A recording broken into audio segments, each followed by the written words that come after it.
आज खाने में क्या बनवा रही हो? डुस्का। हमें लोकल डुस्का, अब खुद ब्रांडेड घड़ियां। भाजपा झारखंड की जनता की ओर से पूछ रही है झामुमो से कि इन 5 सालों में झारखंड की जनता को मिला क्या। ओ बंगाली दादा, मामला बिगड़ रहा है। जल्दी से फर्जी डाटा जुगाड़ो और प्रेस कॉन्फ्रेंस करो। आप जारी रखिए, हम सब दोस्तों के साथ जलेबी खा लेंगे। आज मम्मी बता रही थी हमारी दादी ने पीएम रहते हुए झारखंड आंदोलनकारियों पे गोली चलवा दी थी। 11 आदिवासी मर गए। हाल थी हमारी दादी भी। उन्होंने तो बिहार में आदिवासियों का तीर धनुष सब बैन कर दिया था।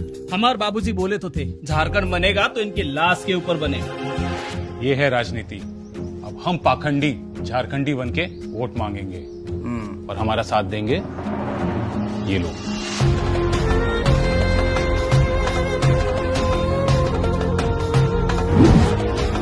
आदाब। हर वादा झूठा है। हेमंत ने झारखंड लूटा है। लोभ, लालच और पाखंड को हराना है। इस बार झारखंड में कमल खिलाना है।